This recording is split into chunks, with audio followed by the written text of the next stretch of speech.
Welcome back, guys. We are moving forward with our Dishonored playthrough. I think we've done the first two missions and I'm moving on with the third one.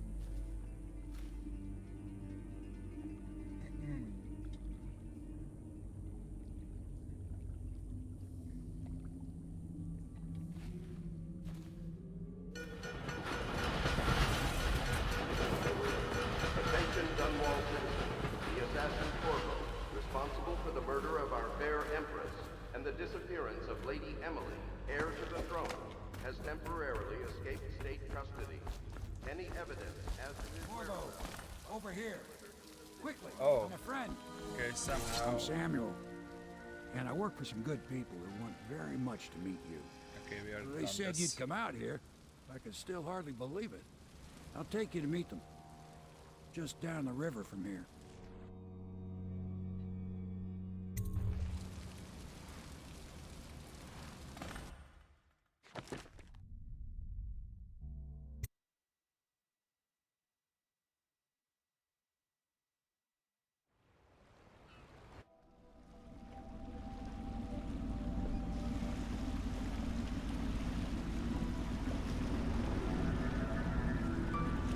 This is the Hound Pit's pub. Closed for business. Half the district marked off as dead from the plague. We're right under the Lord Regent's nose, and he don't know a thing. Who was the Lord Regent? Of course, if anyone finds out what we're up to, the Watch will break in with swords drawn.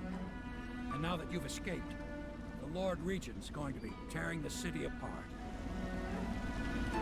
Is it the spy master or is it Take you up to meet Campbell? Admiral Havelock and the rest of the loyalists. The Admiral's a man to be reckoned with.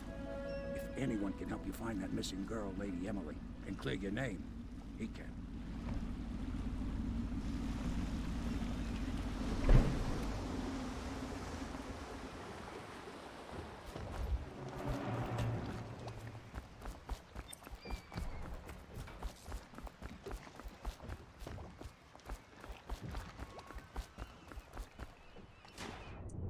What do we have here? A bigger piece of nothing. Oh, are they? The fish are trying to eat me. That's unexpected.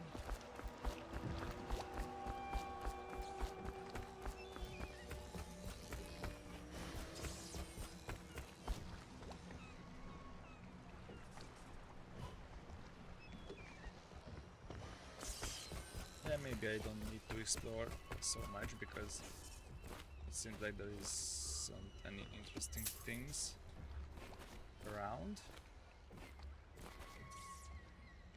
The Outsider.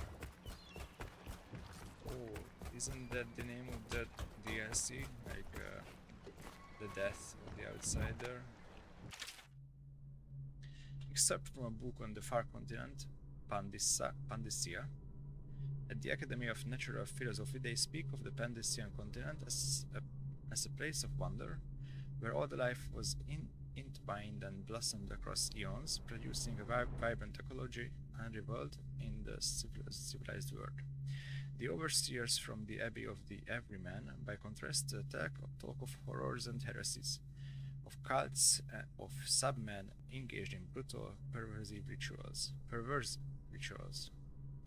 The few who have traveled to the far continent and come back to the Isles, those who have actually touched the souls there, have returned with notes that describe vast deserts, deep jungles, and outlandish creatures that defy belief.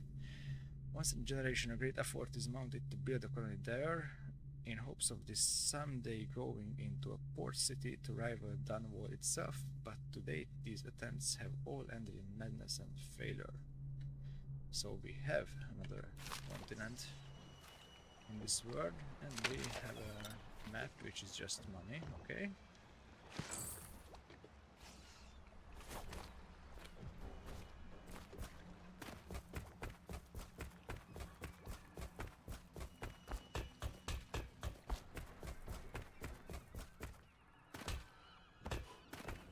Nothing here.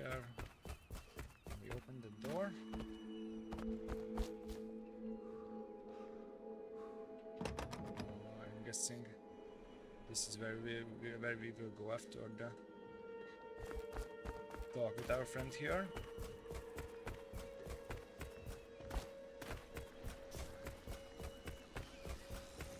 I expect they're hard at work in there. Best join them. They'll help you get whoever really killed the Empress. I'm sure the Admiral is anxious to meet you. It wasn't easy getting you here.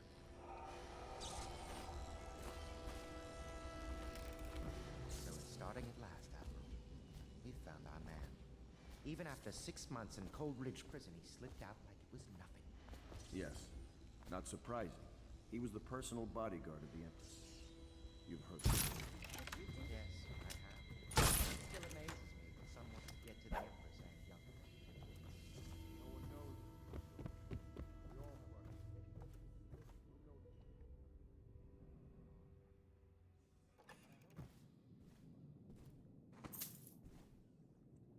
Money, money, money.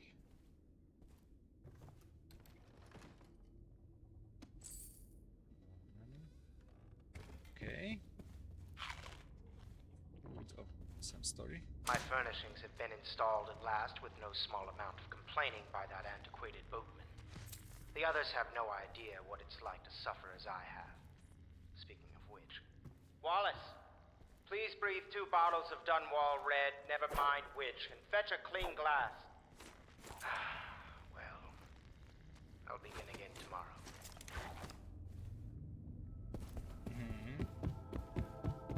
Okay.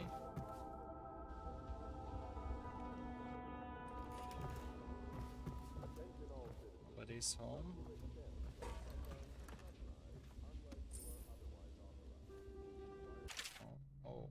Oh, okay. Yeah, actually, I won't read this one out loud. The Gaffer's Tale.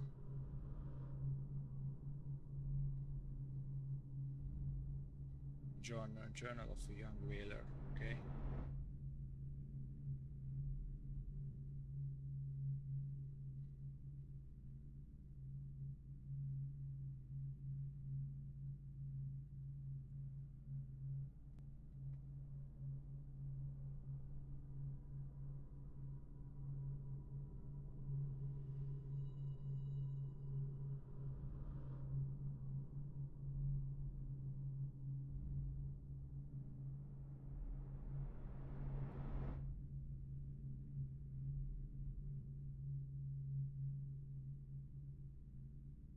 Okay. And another one. I think I should just decide if I want to keep reading these or not, because they are getting more lengthy. But let me try. So it's an excerpt from a book on naval history. While each of the isles have some form of naval fleet, none is more envied. None is more envied than that of Bristol, with its long, proud history of great ships and the admirals who command them. Boys came of age in the cities of the Bristol, hoping to someday captain such a ship, and family dynasties are made by those captains who track down infamous pirates or crush seditious uprisings, as during the Morley insurrection. In times of war and peace, Bristol continues to innovate at sea. The ship designs of Anton Sokolov himself now represent the highest standard in the whaling trade, allowing crews to haul their keel up over the deck and begin their butchery and processing, even as the ship returns to Dunwall.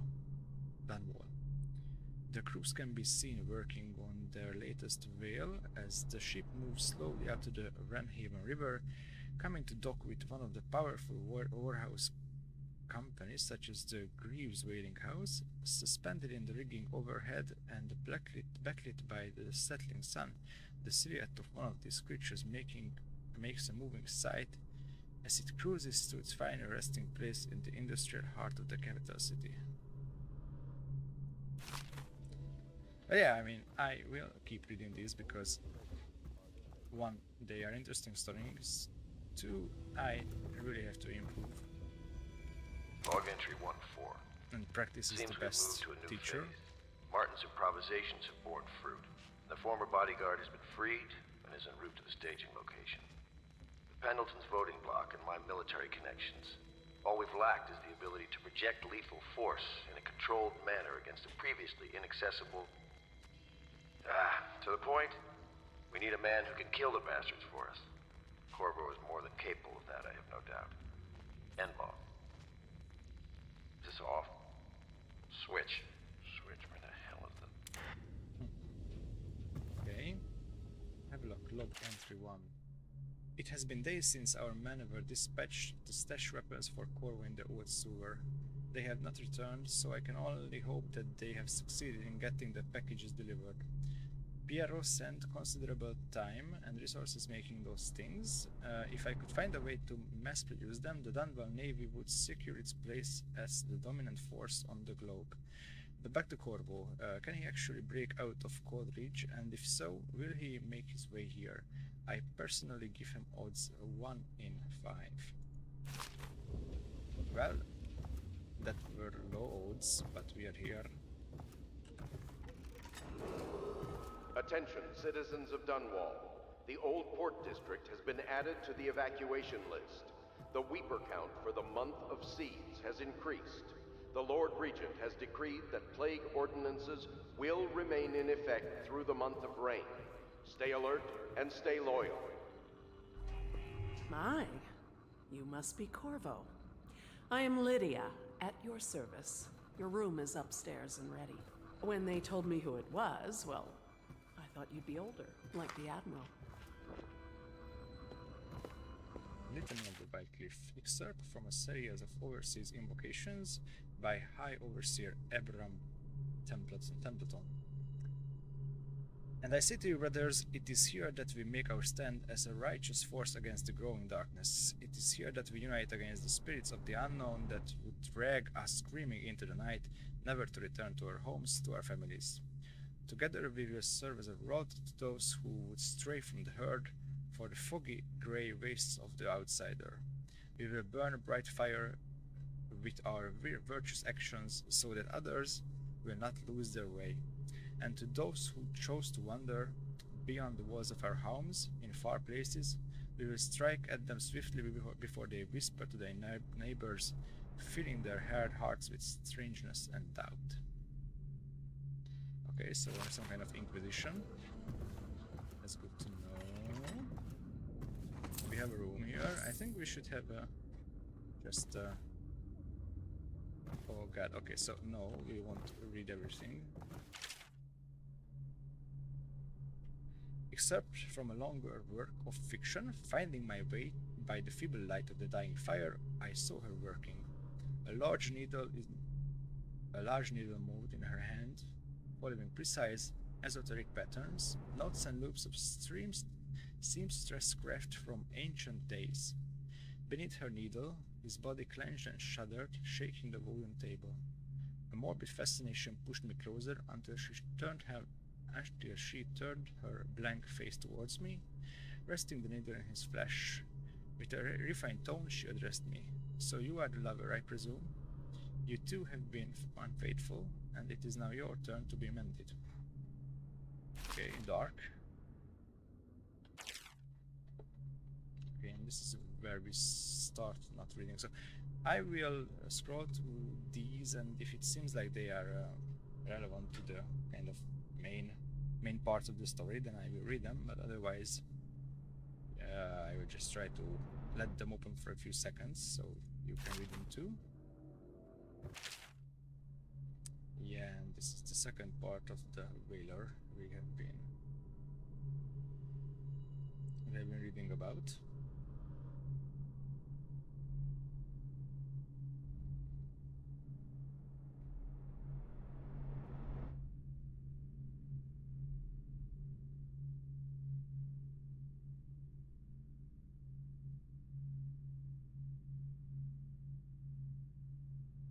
Whoever he was, he reached this other continent, Pandysia.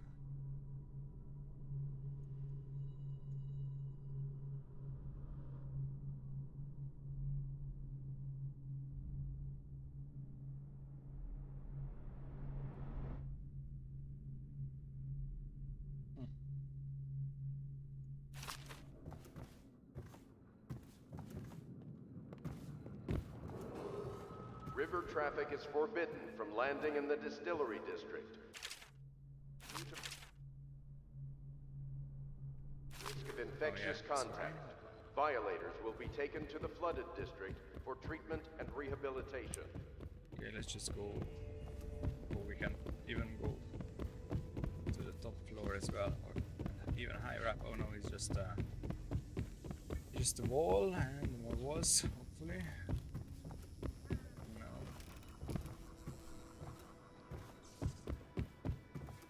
Oh, is it? Oh, okay, so it will be my room. I'm guessing I should have spoken with the guys before getting here, but who cares? I'm always afraid that by progressing in some way, I mean starting a conversation or getting into a fight or moving to the next area, I miss something that shouldn't be missed.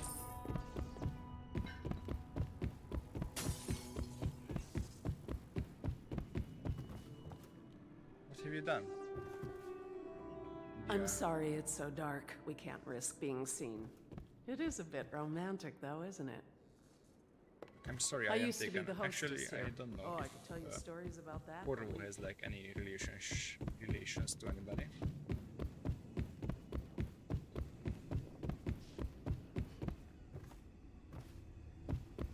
So, talk with our saviors. We can continue this later, Lord Pendleton. The man of the hour is here. Corvo, I'm Admiral Havelock. A true servant of the Empire, like you. Until the Lord Regent purged those of us who wouldn't recognize his claim on the throne. And I'm Lord Trevor Pendleton. I represent the nobility in our little group. But we all act as equals here at the Hound Pits pub. This is a momentous occasion, Corvo. I'm going to come out with it. We've been building a coalition of loyalists, aimed at ending the Lord Regent's tyranny and restoring the throne. At risk of execution, we're committed to finding young Lady Emily and seeing her crowned as Empress. We've got big plans, but we can't do any of it without you. We need your skills, your ability in a fight, and in helping us, we're going to help you destroy the men who murdered the Empress. Sorry, you must be exhausted. We can discuss this further after you've recovered. But before you retire, you should introduce yourself to Piero. He's challenging at times, but his industrious mind buys him that right. Yes, Piero's as much an artist as a technician. He's going to be crafting the gear you'll need. Go talk to him and then get some sleep. We can talk more when you've rested. Okay, so this Piero is who made our crossbow and sword. And where is this guy? Or destroy a river thrust. Any items recovered from doing so are considered state property. Later.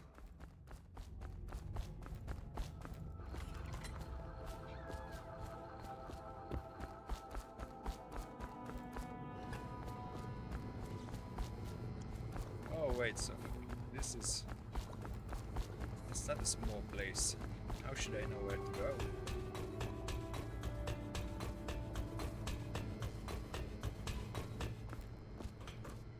Okay, I know this place. This is some kind of workshop for Piero. Pietro, not Piero. And this is where we... Okay, now I kind of understand the layout. Attention Dunwall citizens. Lady Emily Caldwell was abducted 6 months ago during her mother's terrible murder. Anyone with information leading to the location or return of the daughter of our beloved late Empress is required to speak to the City Can I Watch bring at this? once. No. Sorry. Oh, we have some stuff here as well. Nice.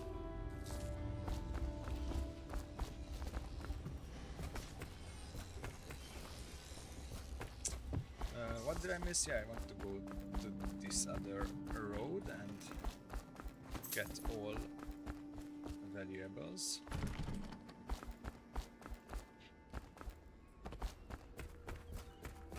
Can I go in there? Doesn't seem like it.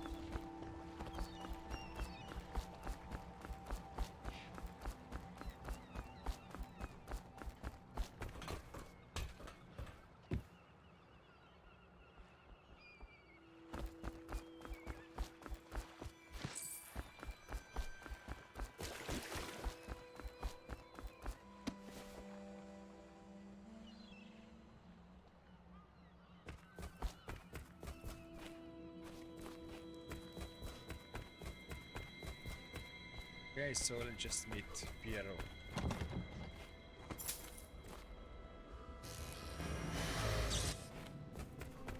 Very well.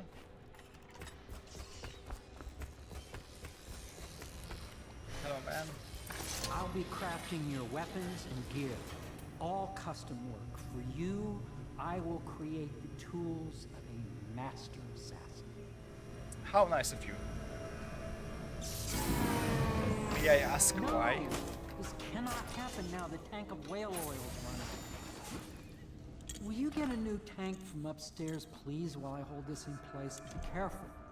The oil's unstable. When it explodes, there's a terrible mess. So whale oil is the energy of this universe. That's a little gross, but interesting.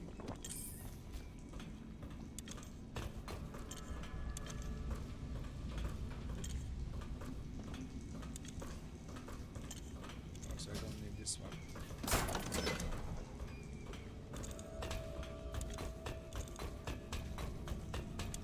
Perfect. Now plug it in. Perfect. Thank you, Cole. Here, see? The assassin's mask. You're a wanted man, so everyone in the city knows your face. But this mask will mean terror to them. If you just hold still, the fit must be precise. There. Can you see normally? Send the lens out of alignment. There. Better now? I could create more for you. Upgrades for your gear, weapons, munitions. But our situation here is desperate. Scavenge the city for valuables and I will resell them on the black market. That should give us the money to craft the things you need. Tell me what I can make for you. Yeah, for sure, I want to see. So, we have consumables like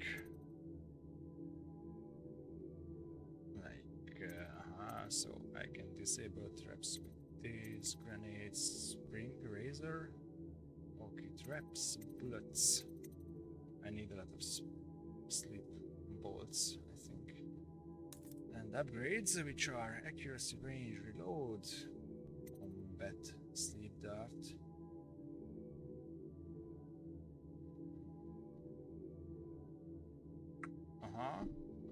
Okay, pistol.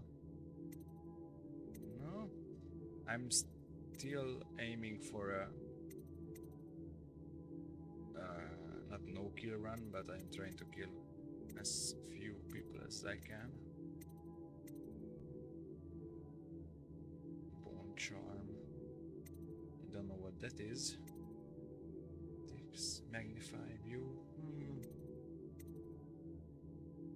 Okay, I need this one for sure.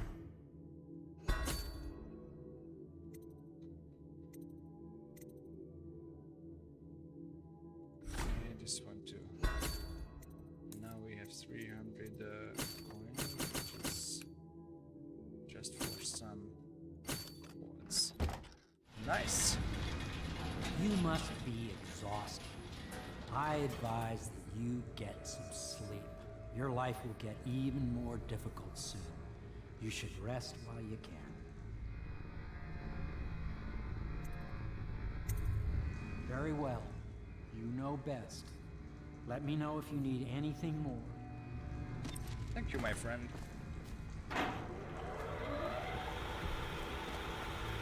Oh, okay, it seems like something I can reach out.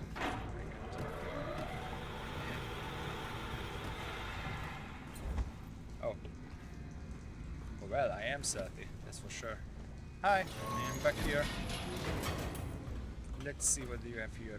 Availability section. Excerpt from the notes of a natural philosopher aboard the whaling ship.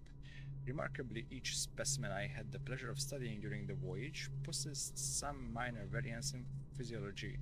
On the second leg of the trip, east of Tivia, the crew hauled aboard a female, some 42 in length. I estimate she weighed 35 tons, and the ship sat low, rocking side to side through the night with her thrashing. By candlelight, I took her apart, sketching and taking notes. Against her bellowing, I cut into the mass of tentacles around her mouth, which I found a row upon row of teeth and baleen running along the upper jaw. Through this broom-like structure, I assumed she filtered food from the water that was too small to be chewed. Are these just regular whales or something specific? Dead counter responsibilities. City Watch procedures. Commissioned by the Lord Regent in the face of the growing plague crisis, the dead counter is a position that will only be given to officers, usually of junior or middle grades. In most matters of edict or curfew enforcement, these officers will defer to the acting officer on duty. However, any dead counter will have command in situations related to the plague and the handling of the dead, including those with late-stage plague symptoms called weepers in common parlance. Also, we will have some enemy clan called weepers. Starting in the month of rain, interested officers may apply for the test and, if accepted, for the 2-week training tour. Pay will be administered in coin and rations of elixir at 1 1/2 normal pay grade. Okay. Okay, and these are failed experiments of Piero Joplin or by Piero Joplin. Okay, of course I have attempted to improve upon Sokolov's designs, of course, and why not? After all, it's likely that his thinking was influenced in some small way by our time together at the Academy. We are all part of the community, striving to unknot the mysteries of the cosmos. Even those among us who possess the greatest minds are often led to a fruitful line of consideration by, how does one say it, our intellectual subordinates. Sokolov is no exception to this. Despite the glamour of his genius, he has cast over the aristocracy. And further, it is true that many of my experiments have failed. No need to gossip about it behind my back in your social clubs and in the very chambers of the Academy itself. Great ambition requires risks. You may laugh now at my door to nowhere, but someday you will not. Your children will likely see it as commonly as you see the electric lamps lighting our streets at night. But a few short years ago, you would have laughed at Sokolov's arc pylon or wall of light. Your laughter, your condescending smiles, they are nothing but evidence of your own limited imagination. Yeah, so Piero is the misunderstood scientist of the time.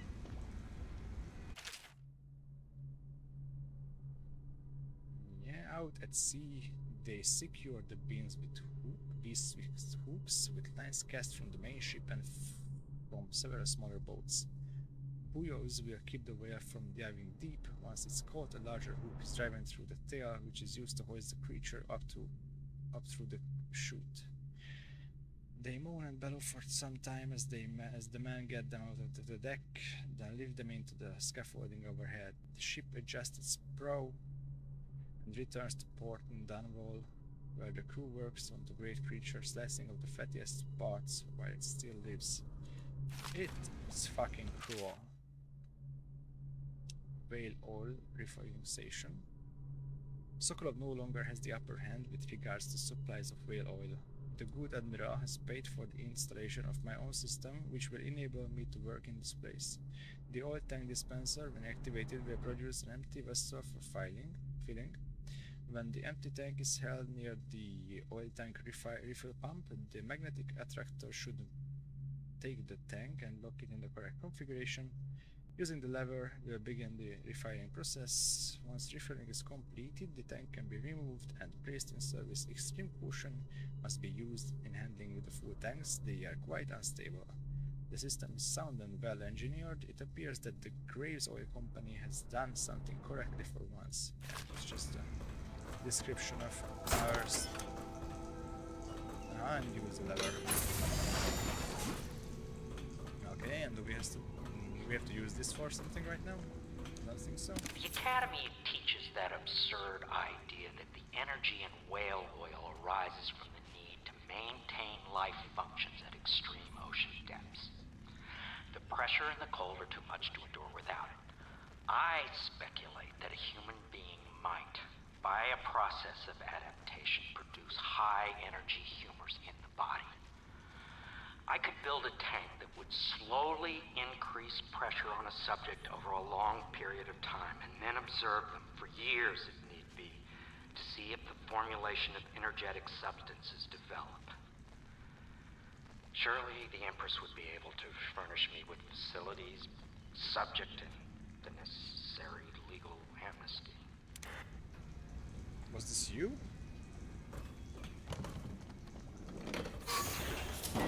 Aha. My break with the Academy was explosive, for lack of a better word. I had to rebuild from scratch, but so much the better. I was sick of using tools made by lesser men. Man, you have a problem. Even if you are a genius, you shouldn't be so narcissistic.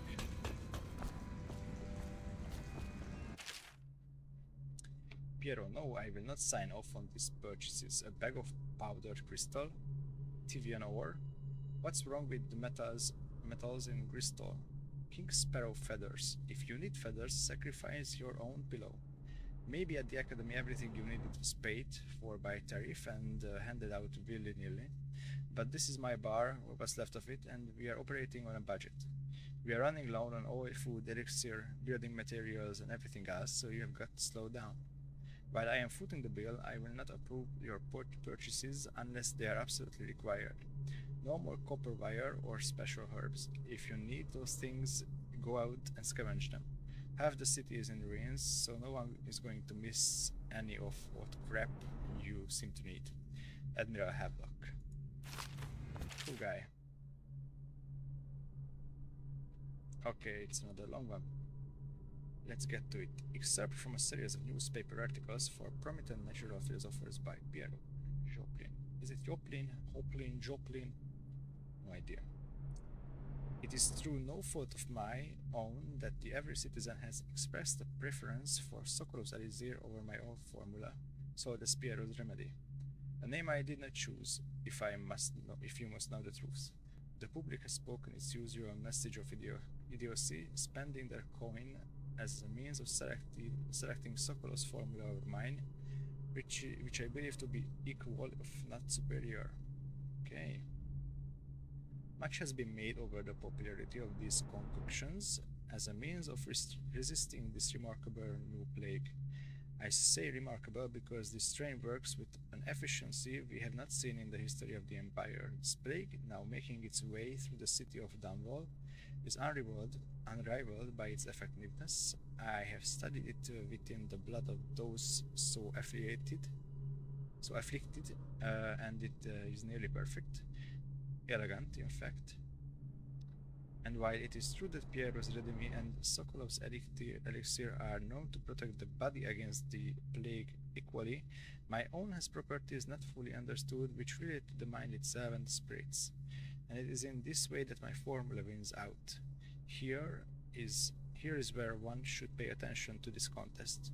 For you see, Sokolov's elixir, with its emphasis on the brute animal body, is a grass goo better suited for livestock. The subtle and secret variance in the key ingredients making up Pierre's remedy ensure that it works on higher functions that separate humankind from mindless blue-jawed hangfish swimming in the Renhaver River. Oh, so no, it's hagfish that attacked us.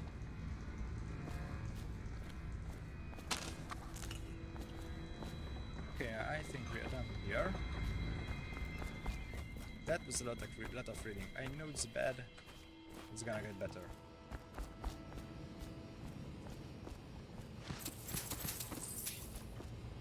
Let's go and rest. Attention all citizens. Curfew extends from sundown to sunrise unless you are otherwise authorized. Violators will be subject to interrogation and detained when necessary. Remember, the boldest measures are the safest. He is here to work with our masters. People say he killed the Empress. Of course he didn't. People are foolish and believe whatever they're told. Okay. If the Admiral trusts him, then so will I. Please follow me to your quarters. Are you sure? I know the way. Valis.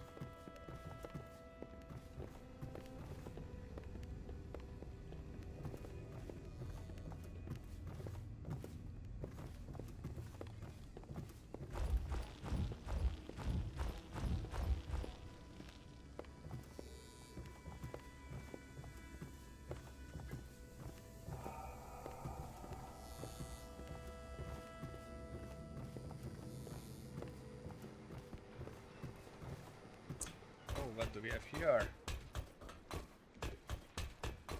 So we can go into this tower. Nice.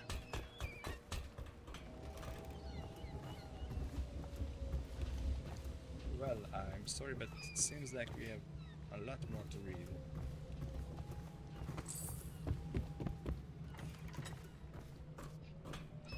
I am really interested in this lore. Actually, if I get any responses, like in forms of comments or any other way, that my reading skill is so disturbing that it makes the gameplay unenjoyable, then I will just stop, at least until I practice enough out of gameplay sessions. Except from a book on the celebrations and holidays. At the end of every year, after the last day of the month of the songs, we begin a huge, I don't know how to pronounce that, huge feast. The new year has not started, and thus the time that follows it's outside the calendar. Okay, yeah. A period of celebration and feasting begins, during which the people abandon their practices that keep them whole and healthy over the year. Many leave their homes euphoric with spirits of potent herbs. Some paint their faces or wear masks to conceal themselves as they pursue their passions without reservation. When the right cosmological signs are observed and it is time for the calendar to begin anew, the sitting High Overseer calls for the hymn of atonement, and the huge feast ends. Families return to their homes, wives to their husbands, enemies put down their weapons, and fires are extinguished. No complaint is given for those who have wronged others, deviated from ancient codes, or discarded oaths. For this time during the astrological alignment does not exist and is not recorded. Wow, that's an interesting concept. The following day starts the new year, marked on the first day of the month of Earth, as it has always been. So they have some kind of Purge movie-like event, which I actually did not see, but the concept is clear. Except from a work of fiction, early chapters. My stomach twisted as the engines of the old vessel roared louder. It was the creation of Orhado, third prefect from the Academy of Natural Philosophy. He was accelerated, savoring each of the small craft's undulations. Orchado pulled the lever, and a great gout of smoke surrounded us. The smell of burning whale oil grew unbearable as the machine propelled itself upward. I was too afraid to look through the window, which suddenly didn't feel thick enough. As if knowing my thoughts, Overseer Bryn looked at me and smiled. Recite some of the litany, my pupil. It will protect your heart from the turpitude of the void and our way of the outer spheres.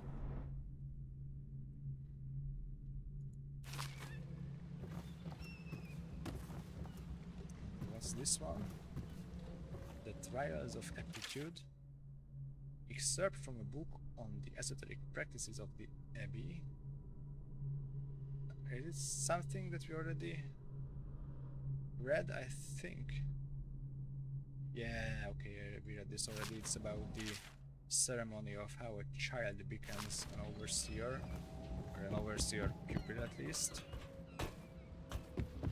Okay, now I think it's time to go to bed.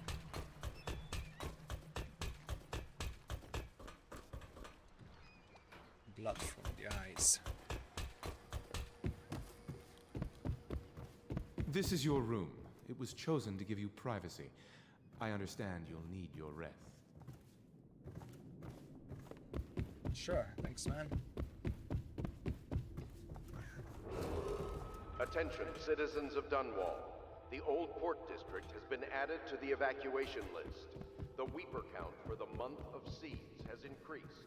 The Lord Regent has declared... Let's sleep. Plague ordinances will remain in effect.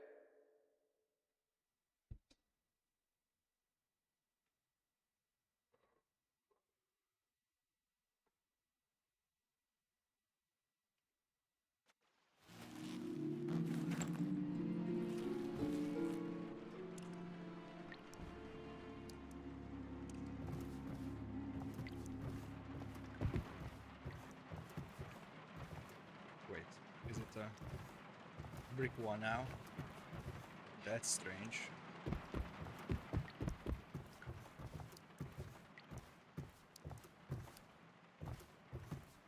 Did we just sleep one night or did we jump in time? Oh, okay, so it's a dream.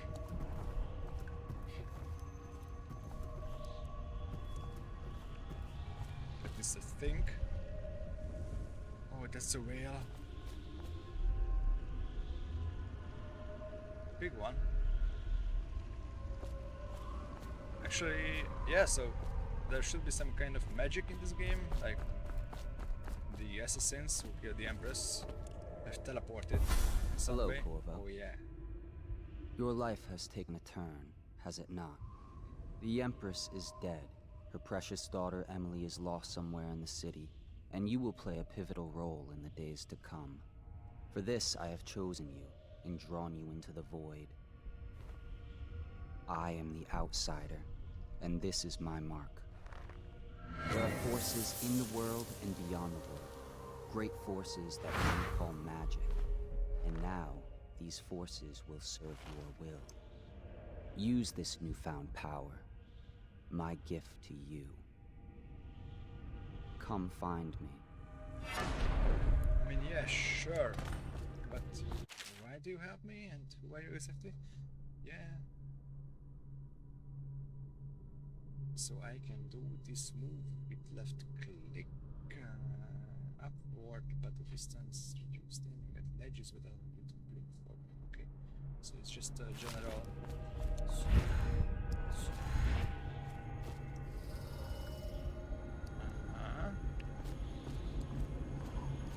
This is nice. Oh god.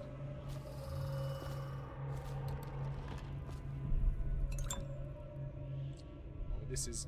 Oh, so I need mana for spellcasting, and this is...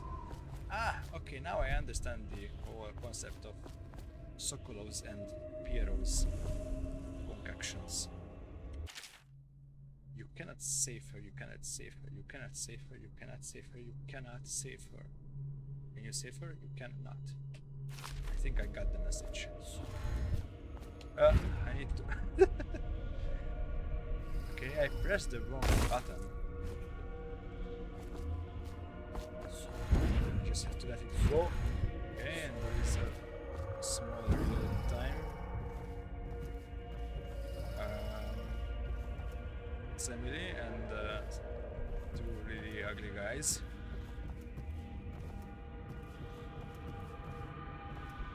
Let's check this.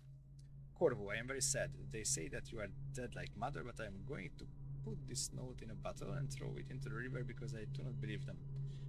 Living here is very strange, I do not like it, so please come for me if you can. Sure, little girl, but where are you exactly?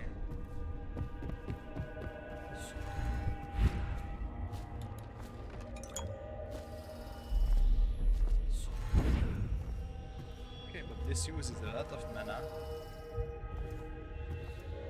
What's happening here? Are you like angry? He is the master spy or what the hell?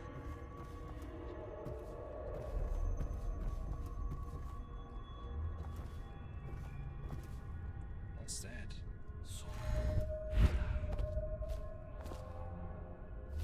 Oh, oh, oh! Well, this looks really bad. Really cool. So well.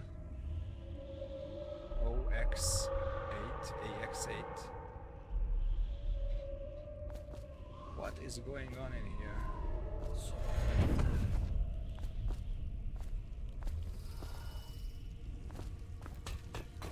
What is the void?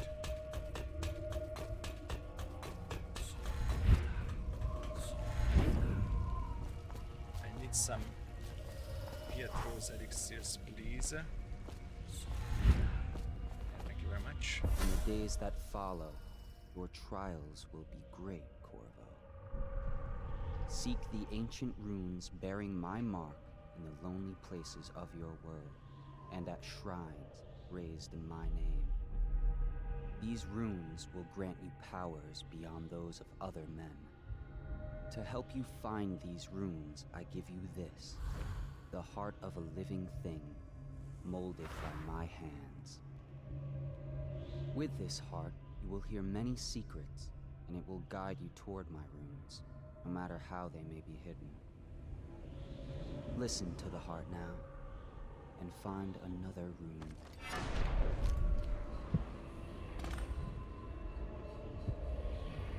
Wow. This looks cool. Equipping the heart in your left hand helps you to locate bone charms or runes, even through walls. The heart beats and lights up when you are facing a bone charm or rune, and it beats faster as you get closer. The heart will whisper secrets if you press right button while targeting a personal location. And that's a cool mechanic. Let's just get some mana potions first. This place is the end of all things, and the beginning. All of time is meaningless here. Neither seconds nor centuries. Someday this place will devour all the lights in the sky. The one who walks here is all things. Cradle songs of comfort and bones gnawed by teeth.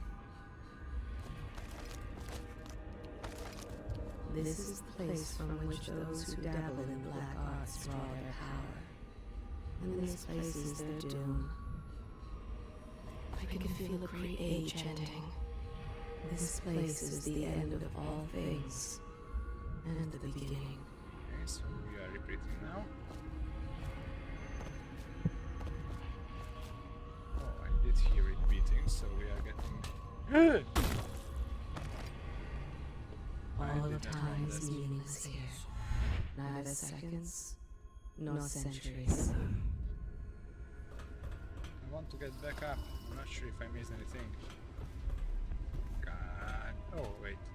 This is a strange layout. It doesn't seem normal.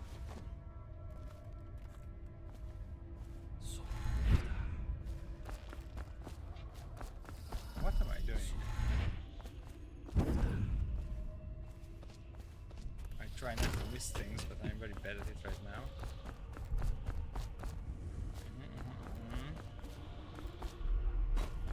Oh, I need the heart. Please show me the way.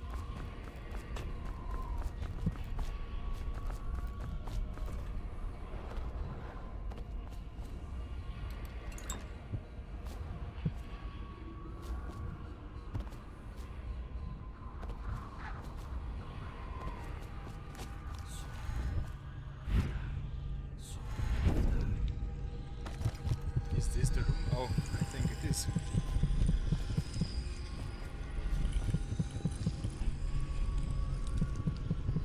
Look at this craftsmanship though.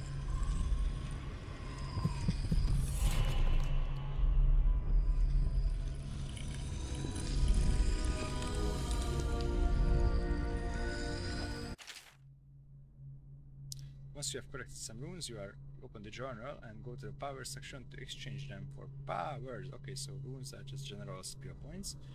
Runes can be collected and used to acquire such supernatural. Do you want some supernatural powers? Supernatural powers. Okay, sure. Good to know. We have some powers here. Okay, let's see. Dark vision, see in the dark and see living beings through walls, including their fields of vision. Representations of the sounds that you make are also visible. Can I see the... objects and security at level through 2. Sure, we have blink. It's longer distance. I think what I need 3 runes to upgrade. That's a lot. Possession, yeah. Animal targets, human targets. Okay. Slow time, completely freeze time. Okay. Devouring swarm. Yeah, these are rats.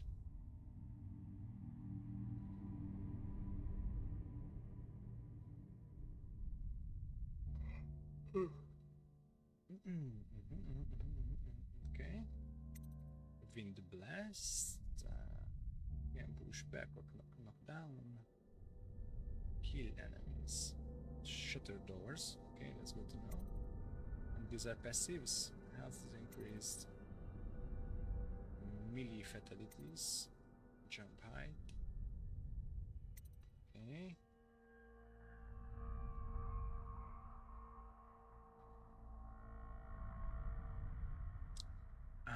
Okay, no, I don't want to kill, so it's not good for me. Let's just go with dark vision. I guess that's the only one that is active. Yeah.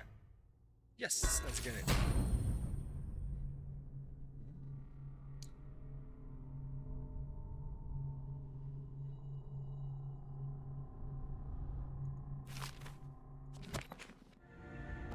How you use what I have given you falls upon you, as it has to the others before you.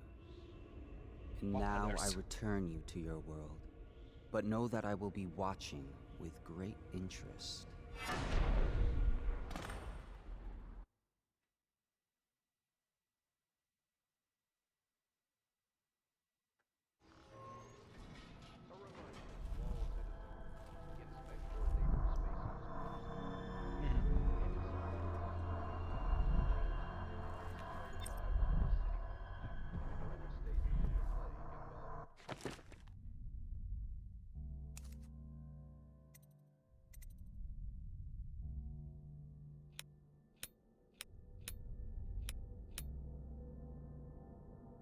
Okay.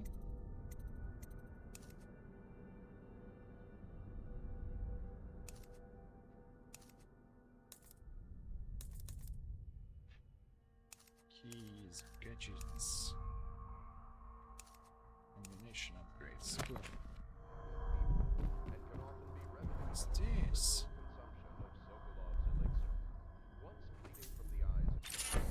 Bone charms. Small supernatural benefits. They emit some kind of song, okay? Okay.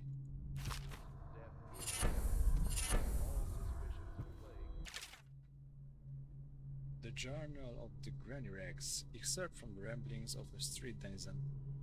Of course I'll tell you, dearie. I won't keep any secrets from you in the end. All the 3 days of my life are like the windows of a house. From the kitchen, I can see out into the garden where the leaves and stalks are brown and bug-eaten. You can see a little lump of dirt where something was unwrapped in a blanket and laid to rest along with the rows of twisting vines. The front room looks out into the street where the neighbors are all setting fire to their homes, barricading themselves inside, a warm and snug dairy. Setting fire? Okay, so they are not setting fire their homes, but in their homes. To forget about the bedroom either. Don't forget about the bedroom either. It sees into a dreary alley where hooligans are playing a game with an old man. The first 2 are hitting him with sticks and the girl with them is kicking at his dry old ribs. How to have those bones to boil them in a pot. Okay, no one is living in my house anymore, dearie. No one you would want to meet. When I lived there with my husband, we were fine people. Very moray, everyone would say. Your house is as great as Boyle Manor. Even better. Your dinners are lavish and your parties are the best. When that young Sokolov came to paint my portrait, I was nearly still in my prime. Radiant, he said, and he was just barely a man so young, painting all of the best people across the land. Everyone wanted a portrait by his hands, all my friends. I was the only one, dearie, wet with his paint, glistening on the canvas for a pretty coin. But it wasn't all parties and paintings. My husband and I weren't always at home, no. We traveled together, he and I, to the far ends of the Isles, beyond even, all the way to the red cliffs of Pandysia, to dig in the rock and crawl through the caves, holding up candles and squinting at the walls. Many precious things we came upon, but none so precious as the boy with the black eyes, dearie. All those marks and bones carved up so deep and polished so bright. I brought the old bones home, hid them from my dear husband. Then I learned to boil them and carved them myself. They made such good presents, dearie. The little mute boy took them home. He loved them so. All the time he came back with new bones for me, holding them up so I could see it in his eyes, even though his tongue was still.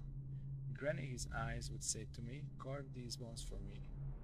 Make me another present." And he went so far, all the day to Dunwall Tower. The royal headsman himself now. My little mute boy and his shiny sword. Better bones were what I needed, you see, better bones to carve and polish, scrape and glean. My dear old husband was always tired. I made him soup and then he was sick. Better bones was all, for my little mute boy carved in the name of the one with the black eyes. And after my husband was gone, given away as birthday gifts, I didn't want to live there anymore. So now I am old and I don't have many to give my presents to. It's sifting through the garbage for granny rags and feeding the little birdies that gather at my feet. No one wants to have tea, dearie, especially those rude louts at Bottle Street. Jacksaw and his boys always meddling with an old woman just trying to make her way. In the end we will be together with him, you and me in that dreamy night with stars above and below. And always the one with the black eyes, dearie. I don't want to pretend I understood anything about that.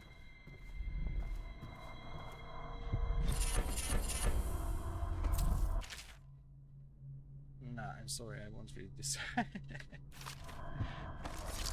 let's just go through it slowly, so you can...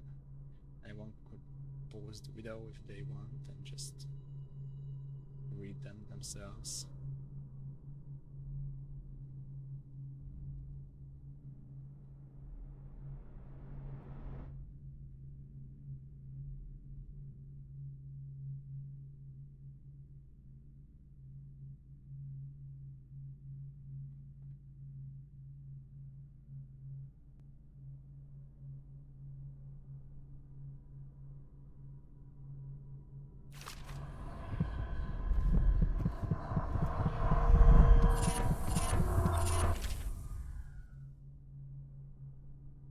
Actually, this seems like interesting backstory, so maybe I will come back and read them.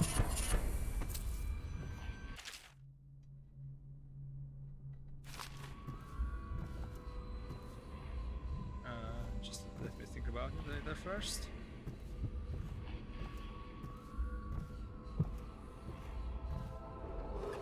Attention Dunwall citizens.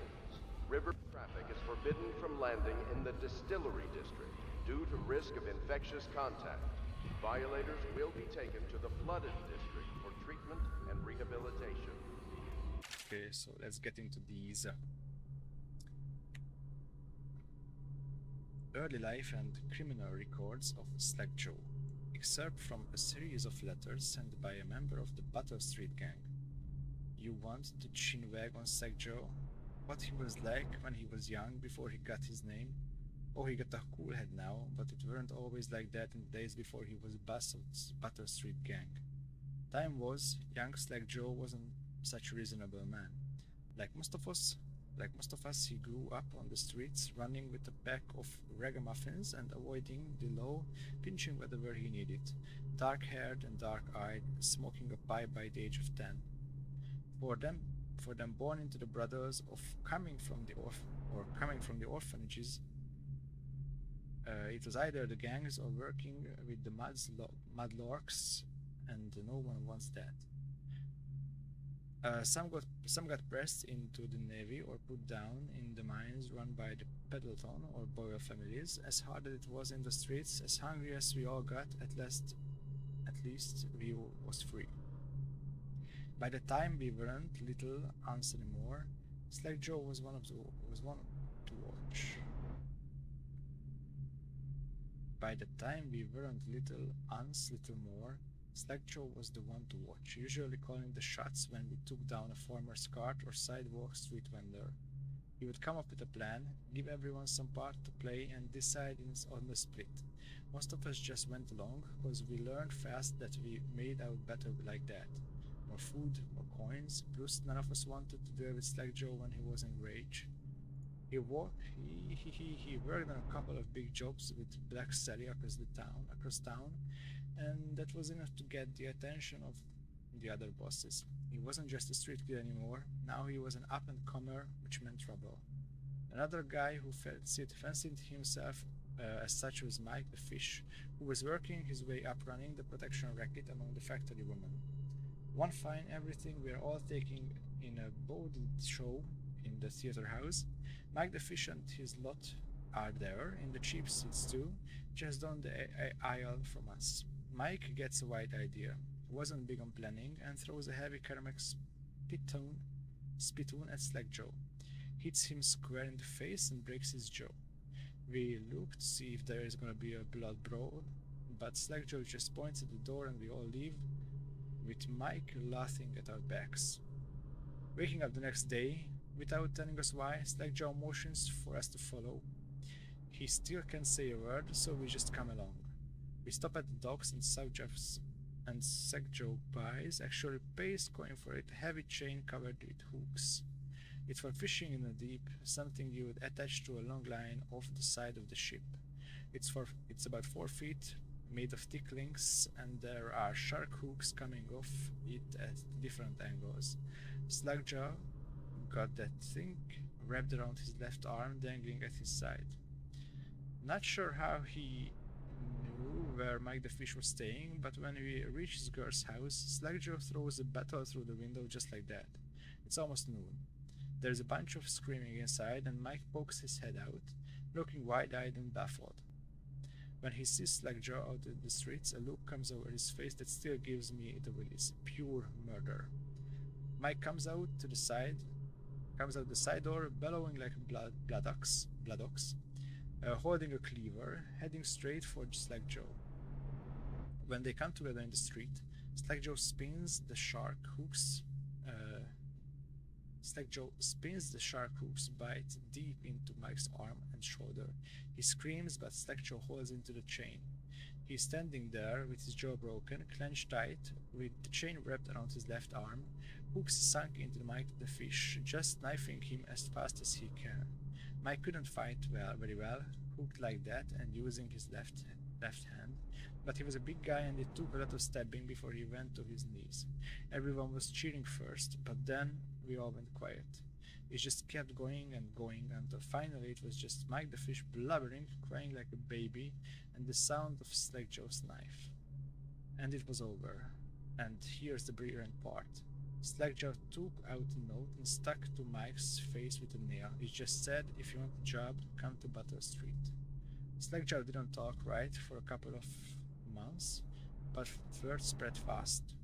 By the end of the year, once we had the sizable gang going, he sent out a letter to the other buses telling them that he was running a brand new career over on Butter Street. Most of them laughed and beat up the guy who delivered the letters. Green-Eyed even came back missing a thumb. But apparently Slack Joe was expecting that kind of reaction and had a backup plan. A week later, 4 of the bosses were dead. Seemed like a series of unfortunate events, but everyone knew better. One shot dead by the watch while standing in the middle of a meat market. Another slipping and falling into water out cold. One of the older bosses found in the bed with his belly opened wide and the Tivian pear stuffed into his mouth. Still not sure what that meant. And Sheila Barnsworth was found bubbling in a cauldron of hot wax. Slack Joe sent out another set of letters, offers to the underbosses, telling them they will be treated fair as peers. He even sent Green-Eyed Fish with one of the letters. All of the underbosses accepted. After spilling the guts of his main competition, Slack Joe went in for stabilizing his business, real neat-like. Calling in favors, smoothing things over, giving everyone a little bit of coin or drinks as a bonus, showing that he could be like a boss. So everything got quiet, which always makes the boys of the city watch nervous, of course. We went out among the Royal Spymaster snitches, the responsible citizens group they call themselves. Telling everyone working in a shop or sweeping of the front steps of their homes to keep watchful eyes for Slack Joe and his men. Trying to suss out what they were up to and what had just happened. But Slack Joe ain't stupid. He greased a few palms among the shopkeepers and the watch too, telling them that he was in town to stay and that things would be run properly from now on, without so much blood. He was finally a real boss, ready to settle into business of moving whiskey, running the hounds fights, and offering up the ladies and gentlemen of the night, if you take my meaning. Then the plague came. At first it seemed like a good thing. A few people got sick and everybody wanted to buy those potions from Sokolov or Piero. Health elixir or spiritual remedy they call them. Slack Joe told me that he saw an opportunity. He already had an old whiskey factory with steel, where he could water the stuff down and sell it discounted. Doing the same with Sokolov's elixir was a smart plan. Pretty soon everybody in the slums was sick and business was good. But after a while there were so many people down with the plague that everyone got scared. Everybody started acting real nasty and everything fell apart. When people can't work, they don't have the coin for elixir, watered down or pure. When the Empress died, it seemed like Dunwall would slide into the void. Spymaster Burroughs took over and the watch started using all the new so-called technology, watchtowers, tall boys. Oh, okay, we saw those, and them arc pylons. They put up a wall of light across Clevering Boulevard and cracked down hard. But Slack Joe surprised us again. Instead of leaving town on a boat bound for Morley or one of the other isles, he stayed and kept it all together. We get as much elixir to fight off the plague as the city watch, and their taxes and rations, and that's kept us alive for so far. Crowley, Battlestein Gang. Okay, so that was long. But it gave us a nice insight into the doing of this land, and we have another long one, so get ready. I think I will just put timestamps into the video so you can skip these if you want. So rumors and sightings dulled, except from an overseer's covert field report. For over a year now, I had lived away from the Abbey without the company of my overseer, brethren, or the guidance of the blind sisters of the oracular order. Days have passed with me sleeping in the dens of cold purses, murderers and worse, and the nights have seen me prowling through the worst alleys and wretched corners of Dunwall.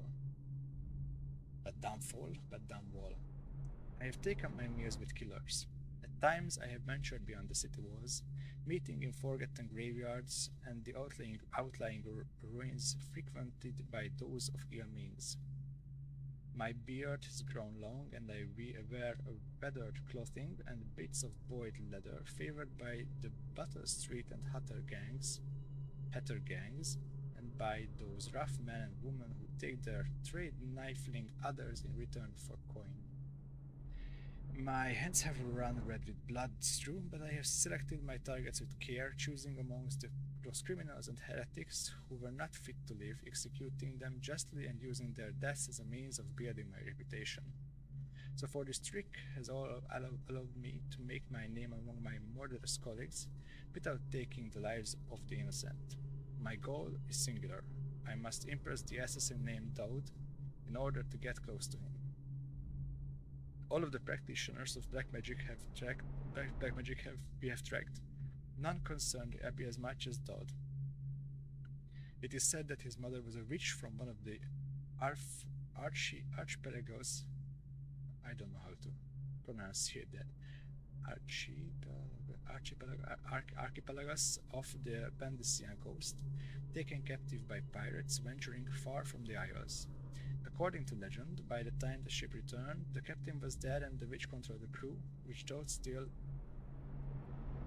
still a shadow in her belly. The earlier stories tell of a gang killer without mercy, moving among the shopkeepers and the city watch officers of Dunwall like reaper through wheat. Then a period of silence followed. Years we now believe he spent traveling the Isles, studying anatomy and the occult in the great halls of learning and hidden basements frequented by fellow dabblers in the forbidden arts. Dowd is even purported to have spent a winter in the Academy of Natural Philosophy itself, and for a time before a schism developed, he counted the Brigmore witches among his allies. All the while, he honed his craft, and it is during this time that we believe he began to consort with the outsider. Okay, so he is not the outsider. I thought for a second that he is the outsider. Now, reports emerge from a dusky-skinned assassin, paid by the elite to eliminate their rivals in Dunwall and in other major cities across the Isles. Those who saw him and lived number in a handful, but all of them report something strange. He appeared and vanished like smoke. From a nearby rooftop, he gestured, and the noble woman stumbled from her balcony, falling to her doom on the cobblestones below. Most recently, as this new threat of plague has risen in Dunwall, Dowd has been seen leading a gang of men in dark leather, dressed as factory whalers in their vapor masks. As they seem loyal beyond comprehension for one so unworthy, leading me to wonder if some of his magic is dedicated to lulling their minds, enslaving them. Only a month ago, one young girl claims to have come upon a strange scene. Carrying a bottle of milk home to her crippled brother, she was taking a shortcut through the tailor's district. In a narrow street, she passed beneath a window and heard unusual sounds from within. Pushing aside the red curtain, the girl saw into an abandoned apartment used by miscreants for gambling and trading haberweed. An occult shrine had been erected against the far wall, which she recognized from the teachings given by her local overseer. A man she described as resembling Dowd was kneeling before the shrine, muttering to an unseen spirit as if in argument. He took a carving made of pale bone from the altar before him, and all the lights went out in a gush of unclean wind. Quiet as the field mouse, she slipped away, running until she reached her home. There can be no doubt, Dowd is an agent of the outsider and must die, for there is no limit to the evil this man might do. This is my solemn oath and the great purpose of my life. Until Dowd is undead and his corruption has been purged from the world, I will continue to move among the depraved, wending my way towards him. I will not drop my disguise or don my overseer's mask again until Dowd breathes no more.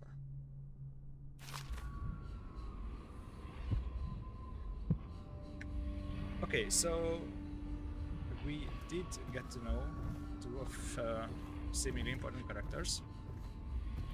It took a lot of time to read these. I'm not sure if they will be included in the video.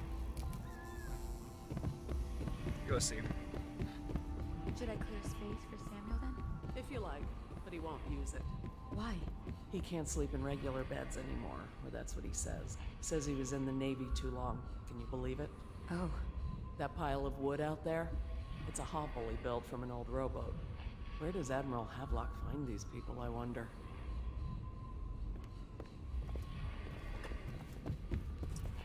Okay, and what should we do now? Are you a nobleman, Corvo? No one seems to know much about you. By your bearing, I'd say so. Lord Pendleton's great-grandfather took a Sakonan chambermaid to wife. On second thought, the story doesn't bear repeating. Even the finest blood can go bad here and there. Good day, Master Corvo. Good day, whoever you are. Let's see, what should we do? Objectives, yeah, this is the first thing I want to do, and then we will speak to the Admiral. Citizens of Dunwall, the old port district has been added to the evacuation list. The Weeper count for the month of At least siege that's has what I think we increased. will do. Maybe we The can't Lord reach this Regent point has decreed that right plague now, and we will have to... forces Well, okay. It feels like a kind of open world game.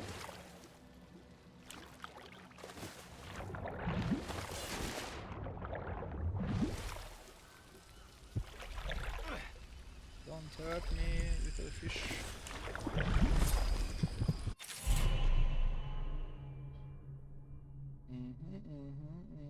Yes, sure. I don't know what to do with this yet, but we will figure it out actually. I want to be stealthy, so health should not matter that much.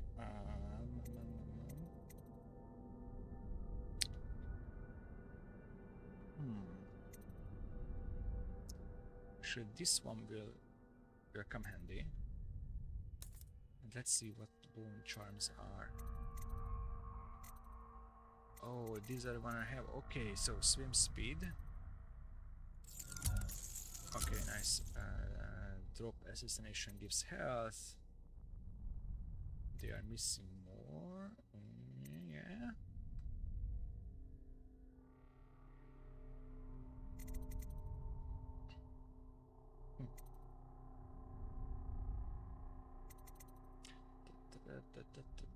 No. Fire, water. Okay.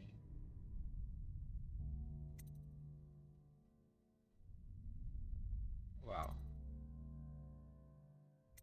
Well, how much do we have here? Yeah, let's do that and that. Yeah, that's good for being stealthy. That too. Explosions, no. Yeah, powers. Let's try these. Okay. Seems nice. Do not hurt me, fish, Mr. Fish. I mean no ill to you.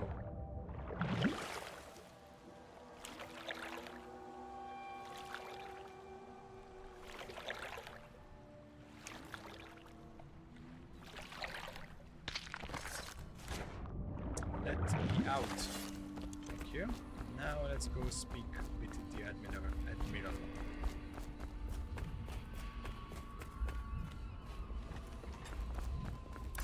Well, let's get down to it. First off, I know that assassination is dark business, but sometimes good men have to do bad things to make the world right. Our purpose is clear. We want to restore Her Majesty's line by finding and putting Emily Caldwin on the throne. To those ends, we'll hide, act in shadow, take them apart, piece by piece. Tonight, High Overseer Campbell dies by your hand. It won't be easy. He's protected by his overseers, an army of religious zealots. But if anyone can do it, you can. Your exploits are legendary. Campbell carries a private journal. Once you've eliminated him, get the journal, because we think it contains Emily's location. Recovering her is obviously critical, assuming she's alive. That's the gist of it. Remember our cause and strike true. We're counting on you. Another thing. Campbell is holding a former overseer by the name of Martin. He's one of us, and if you manage to find him, give him whatever help you can. He's a master strategist, and he got caught working for our cause. It'd be good to have him back here at the Hound Pits. Sure, I will save him. Okay, see this, the exquisite Talboy. Talboys seems like the machinations we saw in the void, like those tall stuff the soldiers were moving on. Excerpt from a letter of public concern by anonymous authors. What you have read here is the truth, regardless of what you will hear from the authorities who rule over us. It's not a matter of coincidence that the former royal spymaster is the one who stepped in when the late Empress fell. Okay, so he is the regent now. We who will remain nameless believe that these events are interconnected. The signs of oppression are all around us. The Sokolov designs, originally intended to provide light and warmth in our homes, have been turned against us as means of inspiring fear and controlling our movement throughout the city. And where did this plague originate? Some say it was imported. A wild theory, perhaps. One of our members risked her life to obtain an internal report from the government, which we will be printing and sharing soon, called the Exquisite Tallboy, extolling the virtues of this newest member of the City Watch. To those in the streets below, these virtues are horrors, spread by stealthy thugs who rain down fire on the sick and the poor. To these eyes, the Tallboy is another government bully armed with incendiary devices, thickly armored and standing high overhead, looking down at the common people of the city. We now know that the Tallboys are heavily drugged, imbibing a substance that renders them resistant to pain, but also dulls whatever empathy they might normally possess. Exquisite? We think not. Copy these words and share them with your neighbors, and remember, when the tides are lowest, the truth will be revealed. Now we know more about one of our enemies. Oh, hi there. Corvo. Hello. I'm Callista. I work here for Admiral Havelock. I'm sorry to intrude on your business, but this is important. I suspect you're going to kill the High Overseer. That wretched man. There's really no reason for you to listen to me. But my uncle, Jeff Kernow, still serves as captain in the City Watch. But he's a good man, and my only family. The chatter in servant circles is that Campbell just took delivery of an exotic poison. And I think I know why. My uncle's not corruptible like the rest of them. Campbell is going to poison my uncle. Do you think you could protect him? You used to do that, right? Before you had your current profession. Before you became an assassin. I mean, sure. At least I hope that I can help you. I will looking for a solution, but I can't promise anything. So, Samuel, I think Just wondering, sir, if you thought about perhaps seeing Piero before venturing into the Overseer's nest. I'd recommend going with the best gear you can get together. Well, actually, I think I have no more money because actually, where is the inventory? No. Okay, is it? So, where do I see if I have money?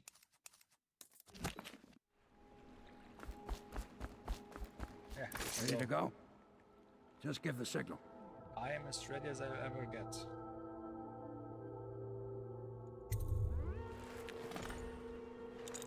Oh, the mask.